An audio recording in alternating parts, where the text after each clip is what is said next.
Hello everyone, welcome to Lukmaan IS. We are discussing Geography Optional Subject 2021 UPSC Examination Paper 1. Question wise lecture series we are doing here. So today's question is, how is energy transition seen as an instrument for achieving zero carbon by 2050? It is for 10 marks, that means it is part of compulsory question in that paper. So yes, we should know or understand the background here. The part or the question has been asked from the economic geography in the second section of paper 1, and there has been continuously talk about achieving net zero emissions, carbon emissions by 2050, and there was Glasgow summit in November 2021, and India also committed for net zero emissions by 2070 there as a part of India's Panchamrit. Okay, so all these we can say that having current context. Okay, so the question is having current context, but yes, it is linked to our syllabus topic, especially energy sector. Okay, so how we can attempt this? First of all, let's try to understand the structure here.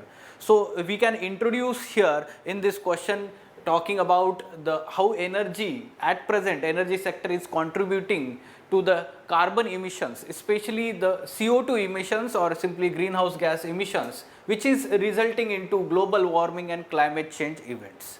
A simple introduction is sufficient, as it is 10 mark, so we did not need not to write so many things here.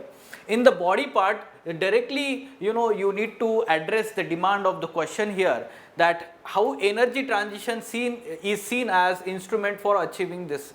So we need to directly identify the key pillars here for the energy transitions. We need to identify which are the areas at present resulting into we can say the carbon emissions, and yes, how this carbon emissions can be reduced through energy transition, and we can achieve the zero carbon by 2050.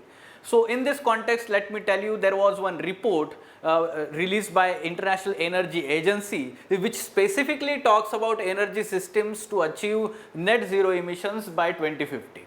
Okay, so I am giving this reference because you can also download that PDF and you can briefly go through that. So yes, you can start with here initially writing some facts, or in one, let's say, box you can write some facts here, that how energy sector contributes to this carbon emissions at global level as well as in India.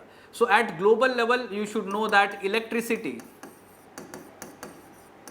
generation contributes to around 50% of emissions globally also, and more or less in India also, we can say. Within this, you can say electricity generation, the coal-fired power plants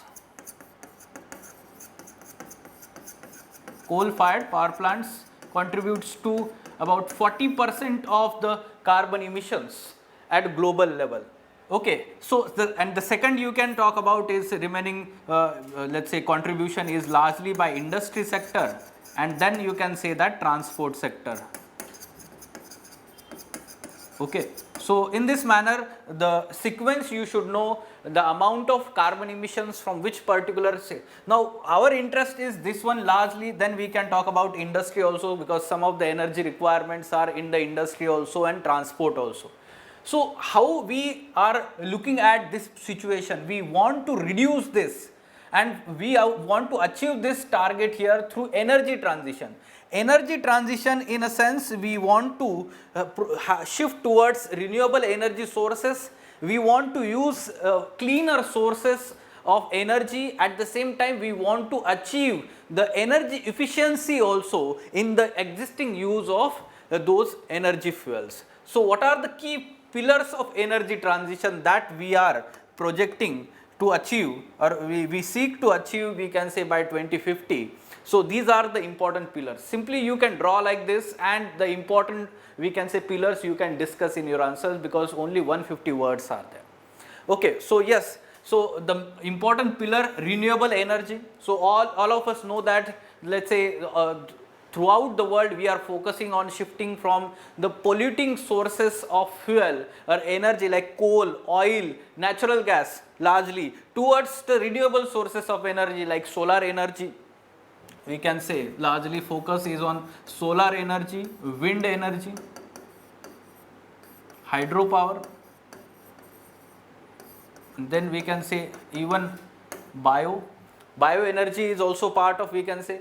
Then the focus, even in India, you can give the reference for India also. The India is having target here for renewable energy 450 gigawatt by 2030 at present under National Solar Mission. Okay, at the same time we want to achieve, let's say, 50% of the renewable energy in the energy mix by 2030. This is what the new, as a part of Panchamrut, we have provided nationally determined contributions. Okay, so about renewable energy. Then hydrogen as a fuel. Now there is more and more focus because hydrogen is abundantly available in let's say on the earth's surface, and it is one of the cleaner sources of fuel. But at present the problem here is the generation of hydrogen is largely from the fossil fuels, 90% of it. We want to generate the green hydrogen here onwards. Green hydrogen is that hydrogen which is produced from the sources of, cleaner sources of fuel, and therefore that will be called as green hydrogen. Even Government of India has initiated National Hydrogen Energy Mission. Under that we want to produce green hydrogen, we want to store it, we want to utilize it for transport and industry sector. Then next is electrification. This is very important component. At present, let's say the industries which are using the fossil fuels like coal or oil or natural gas, so for the, let's say, heating purposes, largely the industry, but that needs to be replaced with the help of, let's say, electrification. Like for best example, you can say the furnaces. So largely majority of industries, they use coal or let's say natural gas for heating purpose. These furnaces should be shifting to electric furnaces now. Okay, so more cleaner source, and we can say that it will reduce the emissions. Same is the case if we talk about rural India. Electrification is very important because if there is no electrification, they will be dependent more on kerosene or let's say other polluting sources of energy also for day-to-day purpose. Then other important aspects related to energy transition is we need to focus on this technology: carbon capture, utilize and storage. Okay, now carbon capture, utilize and storage is emerging field. Why? Because the CO2 emissions, be it from industry or we can say thermal power plants or we can say the vehicular emissions, when we capture them and when we store them, we can utilize them also in some of the aspects wherever we can say the carbon is important component as a raw material in certain part or certain applications. Okay, so there we can utilize, we can store it like carbon sequestration technology. So this is also important aspect of, we can say, energy transition. So more and more, let's say, emissions are being arrested here, and that will reduce the emission of greenhouse gases into the atmosphere. Next is, we can say, another important component, behavioral changes. So behavioral changes is also very important aspect to ensure the demand side of energy. Okay, so demand side of energy management, this is what is behavioral changes here. What do we seek from the people or we can say industries? This is also a very important component. So from people, one can understand that if you are staying at home, so simply wastage of energy, electricity should be avoided. There should be use of smart, we can say, technologies. Nowadays, all the LEDs, they are coming with sensors.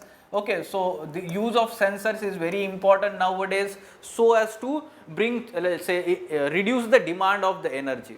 At the same time, if we talk about the vehicular emissions, so people needs to be using the public transport systems rather than the individual vehicles or cars. Let's say this is part of behavioral change. This will reduce the energy demand and reduce the overall carbon emissions. Then bioenergy is, we can say, very important component, especially ethanol, biodiesel. So these biofuels are being blended in the petrol, diesel. We have ethanol blending program in India. We want to achieve this target of 20% of ethanol blending by 2030. Okay, so you should know how it is being used so as to reduce the demand for the traditional fossil fuels and reduce the emissions also. And finally, energy efficiency, it is also very important component here. Energy efficiency will reduce the demand of the energy. At the same time, it will reduce the emissions also. CO2 emissions or other greenhouse gases emissions, polluting we can say emissions, and that's why energy efficiency is being promoted. So you may have come across the star rating system in India for different electrical appliances, fridge, AC, उनके ऊपर star rating दिया जाता है. Basically it is part of energy efficiency. Again we are shifting to from, let's say, earlier incandescent lamps, then the CFL, then LED. Basically they are energy efficient, we can say, equipments, and in this manner we are trying to have the energy transition. Okay, so this discussion is sufficient. In conclusion, what you can say that energy transition, wherever let's say the planning for energy transmission is happening, that should be having the development, that will be centered around the development aspect or development driven. At the same time, it should be inclusive. So it should not leave the vulnerable, poor people, marginalized sections of society outside the development process just because they are not able to afford the new technology. So this part is also very important in the policy making. ऐसे आप conclude कर सकते हैं also. Fine. So if you have any question regarding this particular topic, the question we discussed, you can ask in the comment box. We will try to address your query. Thank you.